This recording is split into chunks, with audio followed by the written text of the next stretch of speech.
নমস্কার, দেখছেন talk to Bangla. আমি অভিষেক রয়েছে আপনাদের সাথে। এই মুহূর্তে যে খবর নিয়ে উপস্থিত হয়েছি, এই মুহূর্তে কিন্তু আইএনডিআইএ জোট যেভাবে ইলেকশন কমিশনের বিরুদ্ধে মুখ খুলছে, একদম প্রতিবাদ করছে প্রতিদিন, আমরা দেখতে পাচ্ছি যে 7ই আগস্টের পর থেকে সম্পূর্ণ পরিপ্রেক্ষিতটাই কিন্তু বদলে গিয়েছে এবং সেই নিরিখে আইএনডিআইএ জোটের যে একদম আন্দোলন সেটাকে কিন্তু সমর্থন করছে এবার এনডিএ শরিক দলগুলো, অর্থাৎ ভারতীয় জনতা পার্টি ছাড়া বিভিন্ন যে এনডিএ শরিক দল রয়েছে তারা কিন্তু কোথাও গিয়ে এই মুহূর্তে আইএনডিআইএ জোটকে সমর্থন করছে। সেটা অফিসিয়ালি না হলেও, সেটা সামনাসামনি না হলেও, অবশ্যই এই মুহূর্তে কিন্তু তেমন খবর উঠে আসছে, তেমন টুইট আপনাদেরকে দেখাবো। এবং এই মুহূর্তে আইএনডিআইএ জোট যেভাবে আন্দোলন জোরদার করছে, তাতে পরবর্তীতে এবং অদূর ভবিষ্যতে যদি মোদী সরকার ছেড়ে বিভিন্ন শরিক দল বেরিয়েও আসেন তাহলেও কিন্তু অবাক হওয়ার কিছু নেই। তার একটা ইঙ্গিত কিন্তু ইতিমধ্যেই এসে পৌঁছেছে এবং সেই টুইট, সেই একদম বক্তব্য যেখানে একদম সরাসরি বলা হয়েছে যে সাইলেন্টলি তারা আমাদেরকে সমর্থন করছে। আইএনডিআইএ জোটের ভোট চুরি নিয়ে যে বক্তব্য, সেই প্রেক্ষিতে তারা আমাদেরকে সমর্থন করছে কারা? না, এনডিএ সরকারের মধ্যে যারা শরিক দল হিসেবে রয়েছে তারা। সুতরাং বুঝতেই পারছেন এই মুহূর্তে অত্যন্ত তাৎপর্যপূর্ণ একটা পর্যায়ে এসে কিন্তু এই আন্দোলন দাঁড়িয়েছে এবং এই সময় কিন্তু অত্যন্ত গুরুত্বপূর্ণ সময়। একদম রাহুল গান্ধী যেভাবে আন্দোলনটাকে সংগঠিত করছেন তার নিরিখে কিন্তু আইএনডিআইএ জোটে সামিল হওয়ার মতন পরিস্থিতিও তৈরি হতে পারে এনডিএর বিভিন্ন শরিক দলের। এবং এনডিএর শরিক দল যদি পার্টিগুলো ছেড়ে দেয় তাহলে যে বিজেপি সরকার আর বেশি দিন নিজেদের মতন করে টিকে থাকতে পারবে না, সেটা তো আপনারা জানেন। সেই সমস্ত কিছু নিয়ে আজকের এই বিস্তারিত প্রতিবেদন, সমস্ত প্রমাণ সহ দেখাবো আপনাদের কিসের ভিত্তিতে এই প্রতিবেদন তৈরি করছি, সমস্তটাই দেখাবো। তার আগে অবশ্যই টক টু বাংলা ইউটিউব চ্যানেলটিকে সাবস্ক্রাইব করে দিন এবং অবশ্যই এই ভিডিও বেশি বেশি করে শেয়ার করুন। আপনারা জানেন এই মুহূর্তে কিন্তু ইলেকশন কমিশন তারা কিভাবে ভোট চুরি করেছে, তারা কিভাবে ভোট চুরিতে একদম প্রত্যক্ষভাবে যুক্ত ছিল, সেটা কিন্তু 7ই আগস্ট রাহুল গান্ধী ইলেকশন কমিশনের বিরুদ্ধে রীতিমতন অ্যাটম বোম ফাটিয়েছেন। এবং এইভাবে যে একদম ভোট চুরি হচ্ছে ভারতবর্ষে, বিশ্বের সবচেয়ে বড় গণতন্ত্রে, সেটা কিন্তু সবাইকে চমকে দিয়েছে। এবং আপনারা ইতিমধ্যে বিভিন্ন রকমের মিম শেয়ার করছেন, বিভিন্ন কিছু দেখতে পাচ্ছেন, কিন্তু এই মুহূর্তে সমস্ত কিছু সরিয়ে রেখেও তার যে রাজনৈতিক একটা প্রভাব পড়েছে সেটা কিন্তু আপনাদের আগেই আমরা জানিয়েছি যে বিহারে কিন্তু ইতিমধ্যে 2 ডজনের বেশি নেতা এনডিএ দলে, আর যদি জেডিইউ থাকে তাহলে তারা আর নীতিশ কুমারের দলে থাকবেন না, তেমন একটা রীতিমতন হুমকি কিন্তু তারা দিয়েছেন। ইন দি মিন টাইম আমাদের কাছে এই মুহূর্তে খবর এসে যেটা আমরা দেখতে পাচ্ছি যে একদম সরাসরি সাকেত গোখলে, আইএনডিআইএ জোটের তৃতীয় বৃহত্তম দল একদম তৃণমূল কংগ্রেস, তারা যেভাবে একদম রাস্তায় নেমে আন্দোলন করছে, সেখানে সায়নী ঘোষ হতে পারে, মহুয়া মৈত্র হতে পারে, শতাব্দী রায় হতে পারে, ঋতুব্রত বন্দ্যোপাধ্যায় হতে পারে, প্রত্যেকেই যেভাবে আন্দোলন করছে আজকে আমরা দেখতে পেয়েছি একদম দোলা সেন তিনি স্লোগানিং করছিলেন পার্লামেন্টের বাইরে দাঁড়িয়ে এবং সেই স্লোগানে গলা মেলাচ্ছিলেন, বাংলা ভাষায় স্লোগানে গলা মেলাচ্ছিলেন একদম প্রিয়াঙ্কা গান্ধীর মতন নেতৃত্বরাও। সুতরাং সামগ্রিকভাবে এই মুহূর্তে একদম সাকেত গোখলে, তিনি রাজ্যসভার সাংসদ তৃণমূল কংগ্রেসের পক্ষ থেকে, তিনি একটি এক্স হ্যান্ডেলে টুইট করছেন এবং সেখানে সরাসরি তিনি বলছেন যে বিভিন্ন যারা এনডিএ শরিক দল তারা একদম এই মুহূর্তে আইএনডিআইএ জোট যে ভোট চুরি নিয়ে আন্দোলনটা করছে তাদের সঙ্গে সহমত পোষণ করছেন। কি লেখা আছে?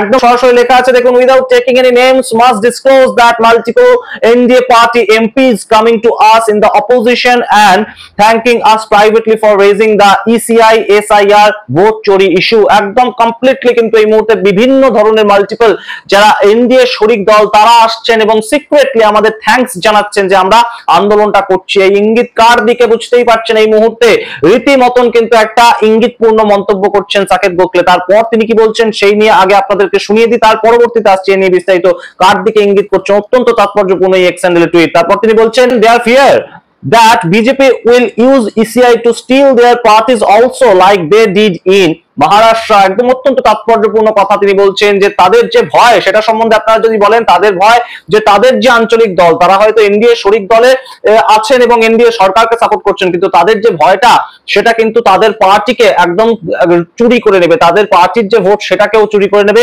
ইসিআই কে কাজে লাগিয়ে, অর্থাৎ ইলেকশন কমিশন অফ ইন্ডিয়াকে কাজে লাগিয়ে ভারতীয় জনতা পার্টি হয়তো তাদের পার্টিটাকেও চুরি করে নেবে, ঠিক যেমনটা করেছিল মহারাষ্ট্রে। মহারাষ্ট্র আপনার মনে থাকবে একদম সরাসরি কিন্তু উদ্ধব ঠাকরে এবং একনাথ শিন্ডে তাদের সরকার চলছিল এবং সেই জায়গা থেকে একনাথ শিন্ডের দল থেকে 37 জন এমএলএ হঠাৎ করে ইস্তফা দেন এবং রাতারাতি একদম ভারতীয় জনতা পার্টি দেবেন্দ্র ফডনবিসকে একদম মুখ্যমন্ত্রী করে দেন এবং একনাথ শিন্ডে সেই সরকারি উপমুখ্যমন্ত্রী হিসেবে রয়েছেন এখন। এবং এই মুহূর্তে শরদ পাওয়ার, যিনি তিল তিল করে মহারাষ্ট্রটাকে তৈরি করার স্বপ্ন দেখেছিলেন, সেই শরদ পাওয়ারের রীতিমতন যে একদম ভাইপো অজিত পাওয়ার, তিনি কোথাও গিয়ে একদম পাল্টি খেয়ে গেলেন এবং সম্পূর্ণ মানচিত্রটাই বদলে গেল। বিজেপি এইভাবে সরকার তৈরি করলো মহারাষ্ট্রে এবং যেটা নিয়ে কিন্তু বারংবার একটা রীতিমতো মতন আমরা শুনতে পেয়েছি যে ভোট চুরি করেছে, ইসিআই কে দিয়ে ভোট চুরি করানো হয়েছে মহারাষ্ট্রে, এবং তাই জন্যই বিজেপির সরকারটা তৈরি হয়েছে। এবং সেটাই যে একদম চন্দ্রবাবু নাইডু অর্থাৎ একদম সরাসরি অন্ধ্রপ্রদেশে হবে না, সেটার কি গ্যারান্টি রয়েছে, এটাই কিন্তু কোথাও গিয়ে এই মুহূর্তে ইঙ্গিত করছেন সাকেত গোখলে। তিনি হয়তো কোনো পার্টির নাম বলেননি, তিনি বলছেন যে তাদের হয়তো একই ভয় যে মহারাষ্ট্রে ঠিক যেভাবে ইসিআই কে কাজে লাগিয়ে তারা ভোট চুরি করেছে এবং তার ভিত্তিতে সরাসরি ভারতীয় জনতা পার্টির সরকার তৈরি করেছে,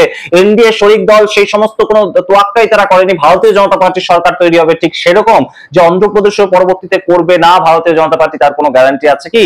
সেই জন্যই তারা এখন আপাতত আমাদের যে ভোট চুরির বিষয়টা তাদেরকে সিক্রেটলি থ্যাঙ্কস জানাচ্ছেন এবং আমাদের সঙ্গে একদম যোগাযোগ করছেন বিভিন্ন দলের এনডিএ শরিক দলের পার্টিগুলো। সুতরাং এই মুহূর্তে বুঝতেই পারছেন মারাত্মক ইঙ্গিত করলেন কিন্তু একদম সাকেত গোখলে, তৃণমূল কংগ্রেসের এমপি, এবং সেই জায়গা থেকে এই মুহূর্তে কিন্তু একদম ডেরেক ওব্রায়ান, রাজ্যসভার সাংসদ, তিনি বিভিন্ন সময় প্রচন্ড ভোকাল থাকেন এবং তিনি এই মুহূর্তে আরেকটা টুইট করেছেন, সেখানেও কিন্তু তিনি সরাসরি যে বক্তব্যটা রাখছেন আগে আপনাদের পড়ে শোনাই, তারপর আপনাদের এই নিয়ে বিস্তারিত বলছি। What really happened to 300 elected MPs, 300 জন যারা ইলেক্টেড এমপি তাদের সাথে কি হলো আপনারা আগে শুনুন।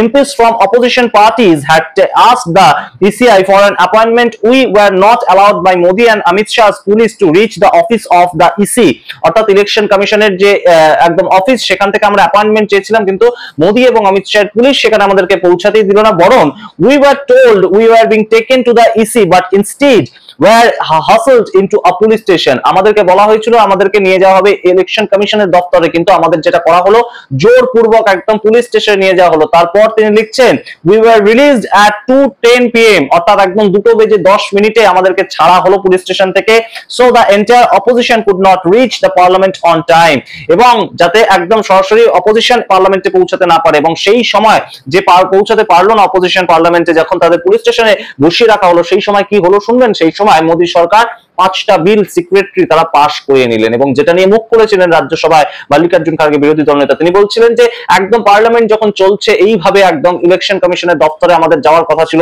অপোজিশন থাকতেই পারলো না পার্লামেন্টে, সেই সময় মোদী সরকার কিভাবে একদম 5টা বিল একদম পাস করিয়ে নিল, সেটা সম্বন্ধে কিন্তু সরাসরি প্রশ্ন তুলছেন একদম ডেরেক ওব্রায়ান, রাজ্যসভার সাংসদ। তারপরেও তিনি 4টে পয়েন্ট তুলে ধরেছেন এবং তাদের যে দাবিগুলো ইলেকশন কমিশনের অফিসে গিয়ে তারা রাখতেন, একদম প্রথমেই তিনি যে দাবির কথা বলছেন যে এর আগের যে ইলেকশন কমিশনার ছিলেন রাজীব কুমার, যার আমলে এই ভোট চুরিগুলো হয়েছে বলে অভিযোগ করছে আইএনডিআই জোট, তার বিরুদ্ধে যাতে এফআইআর একদম করা হয়। তিনি এখনো পর্যন্ত মুখ খোলেননি, ইলেকশন কমিশন এই নিয়ে মুখ খোলেননি, কিন্তু সেটা করলে হবে কি করে? একদম রাজীব কুমার যিনি ইলেকশন কমিশনার ছিলেন তার উপর তো সমস্ত দায়িত্বটা বর্তাচ্ছে, তাহলে তার বিরুদ্ধে একটা এফআইআর এখনো পর্যন্ত কেন করা হবে না? এই ছিল প্রথম দাবি। তার পরবর্তীতে তিনি বলছেন going forward implement digitization of voter list, একদম ভোটার লিস্টের যে ডিজিটাইজেশন অর্থাৎ ডিজিটাল ভোটার লিস্ট তার তৈরি করার দাবি, একদম সরাসরি কাগজের মাধ্যমে যে ভোটার লিস্ট, আমরা এখনো যখন যাই ভোট দিতে আপনারা দেখবেন যে একদম আঙ্গুলে দাগ দেওয়ার আগে একদম কাগজের মাধ্যমে কিন্তু সেখানে দাগ দেওয়া হয়, কোন পার্ট নাম্বার সেটা লেখা হয়, এবং ইত্যাদি বহু প্রক্রিয়ার মাধ্যমে ভোটদান কর্মসূচিটা হয়। কিন্তু সেটা যদি একদম ডিজিটালাইজেশন হয়ে যায় তাহলে কিন্তু আর তাতে কোনো সমস্যা থাকে না, এক ব্যক্তি বহু জায়গায় বহু বুথে ঘুরে বেড়িয়ে ভোট দিচ্ছেন, সেটা তো তাহলে আর করা যাবে না, এবং সেটাই দাবি আইএনডিআই জোটে। তার পরবর্তীতে তাদের দাবি no SIR should be conducted now, no bulldozing SIR in opposition rule state, একদম সরাসরি এই মুহূর্তে কোনো ধরনের কোনো এসআইআর জারি করা যাবে না, এবং বুলডোজিং এসআইআর, বুলডোজিং মানে একদম চাপিয়ে দেওয়া হচ্ছে যেভাবে বিহারে এসআইআরটা, সেরকম ভাবে কোনো ধরনের কোনো অপোজিশন রুলিং যে স্টেট গুলো চলছে, সেটা পশ্চিমবঙ্গ হতে পারে, তামিলনাড়ু হতে পারে, কেরালা হতে পারে, প্রত্যেকটা অপোজিশন রানিং স্টেটে কিন্তু এই মুহূর্তে এসআইআর করার একটা চিন্তা ভাবনা করছে একদম ভারতবর্ষের ইলেকশন কমিশন, সেটা যাতে এই মুহূর্তে করা না হয় সেই রকম দাবি। এবং 4 নম্বর যে দাবি একদম সরাসরি আপনারা দেখুন, no political party will share BLA2 details, অর্থাৎ BLA2 ডিটেইলসে কি কি থাকে, প্রোফাইল, কন্টাক্ট এন্ড ফটো, অর্থাৎ ভোটারদের প্রোফাইল, কন্টাক্ট এন্ড ফটো, সেগুলো কোনো পলিটিক্যাল পার্টি ইলেকশন কমিশনের সাথে শেয়ার করবে না। তার ফলে কি হয়, উইথ দ্য ইসি তারা কখনোই ইলেকশন কমিশনের সাথে শেয়ার করবে না, এবং তার যে কারণ সরাসরি দেখাচ্ছেন ডেরেক ওব্রায়ান, তিনি বলছেন যে as these will promptly reach the BJP, একদম সরাসরি এইগুলো যখন আমরা ইলেকশন কমিশনকে দিই তখন সরাসরি এই যে প্রোফাইল, ফটো এবং আইডি সমস্তটাই বিজেপির কাছে ইমিডিয়েটলি চলে যায়, কারণ ইলেকশন কমিশন সেগুলোকে বিজেপির সঙ্গে পাঠিয়ে দেয়, ইলেকশন কমিশনের এতটাই যোগাযোগ রয়েছে এই বিজেপির সঙ্গে, তেমন অভিযোগ করছেন ডেরেক ওব্রায়ান। আমরা অবশ্যই দেখবো যে এই অভিযোগগুলো ফাইনালি কবে গিয়ে তারা একদম প্রতিনিধি দল গিয়ে একদম ইলেকশন কমিশনকে জানাতে পারে তাদের যে দাবিটা ছিল ছিল। এই 4টে দাবি একদম ডেরেক ওব্রায়ান লিখে দিয়েছেন। কোথাও গিয়ে সাকেত গোখলে যে কথাটা বলছেন যে এনডিএ বিভিন্ন শরিক দল তারা কিন্তু সাপোর্ট করছে আইএনডিআইএ জোটের এই যে ভোট চুরি নিয়ে যে মুভমেন্টটা, সেটা কিন্তু আরো একবার প্রমাণিত হলো। সিক্রেটলি কোথাও গিয়ে তারা থ্যাঙ্কস জানাচ্ছেন একদম আইএনডিআইএ জোটের বিভিন্ন এমপিদেরকে। আইএনডিআইএ জোট বেশ খানিকটা শক্তিশালী এবং সেই শক্তিটা তারা যেভাবে প্রদর্শন করছে প্রতিদিন, বিশেষত 11ই আগস্ট সারাদিন তারা যেভাবে শক্তি প্রদর্শন করেছে দিল্লির রাস্তায়, তাতে কিন্তু বেশ খানিকটা চাপেই পড়েছে যখন এনডিএ কিংবা ভারতীয় জনতা পার্টি, তখন এনডিএ বিভিন্ন শরিক দল তারা কিন্তু এই ঘটনা দেখার পর বিজেপির সঙ্গে আর থাকতে চাইছে না, বিজেপির সঙ্গে আর কোনোভাবেই কিন্তু যোগাযোগ রাখতে চাইছে না। তার কারণ তাদের মাথায় ঘুরছে যে এই ঘটনা যদি এখন বর্তমানে পশ্চিমবঙ্গে ঘটে, এখন বর্তমানে বিহারে ঘটে কিংবা তামিলনাড়ুতে ঘটে, তাহলে পরবর্তীতে সেটা অন্ধ্রপ্রদেশে ঘটবে না, তার কি কোনো গ্যারান্টি আছে? আর এই মুহূর্তে অবশ্যই আপনারা জানেন যে অন্ধ্রপ্রদেশের মুখ্যমন্ত্রী চন্দ্রবাবু নাইডু তিনি ন্যাশনাল পলিটিক্স নিয়ে চিন্তিতই নন। তিনি একদম তার রাজ্যটা সিকিউর করে রাখতে চান, টিডিপি পার্টি যাতে একদম সরাসরি অন্ধ্রপ্রদেশ দখল করে রাখে এবং চন্দ্রবাবু নাইডুর ছেলে পরবর্তীতে যাতে সেই পার্টির ক্ষমতায় আসে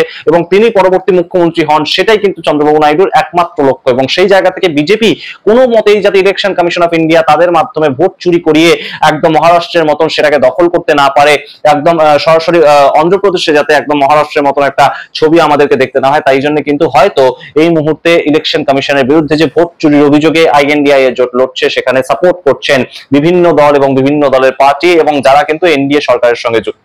সুতরাং পরপর খবর উঠে আসছে এই মুহূর্তে আইএনডিআইএ জোটের শক্তি বৃদ্ধি হওয়ার এবং ভারতীয় জনতা পার্টির মুখ লোকানোর। আমরা অবশ্যই এই খবরের পরবর্তী অংশ আমরা দেখতে থাকবো যে কিভাবে কোন দিকে যায় এবং ইলেকশন কমিশন অফ ইন্ডিয়া তাদের উপর যে এত বড় অভিযোগ তা নিয়ে কেন তারা এখনো পর্যন্ত একটা প্রেস কনফারেন্স করছে না। 7ই আগস্ট থেকে 12ই আগস্ট শেষ হয়ে গেল, এখনো পর্যন্ত একটা প্রেস কনফারেন্স নেই ইলেকশন কমিশনের, সেটা কেন? এবং একদম রাজীব কুমার প্রাক্তন যে একদম ইলেকশন কমিশনার ছিলেন তিনিও কোথাও একটাও স্টেটমেন্ট এখনো পর্যন্ত দেননি, সেটাই বা কেন? সেই প্রশ্ন কিন্তু উঠছে। সেই সমস্ত প্রশ্নের উত্তর অবশ্যই আপনাদের সামনে রাখার চেষ্টা করবো যখন যেমন খবর উঠে আসবে, দিতে থাকবো। আপনাদের মতামত কমেন্ট বক্সে কমেন্ট করে জানান। দেখতে থাকুন টক টু বাংলা, অবশ্যই টক টু বাংলা ইউটিউব চ্যানেলকে সাবস্ক্রাইব করে দিন। ধন্যবাদ।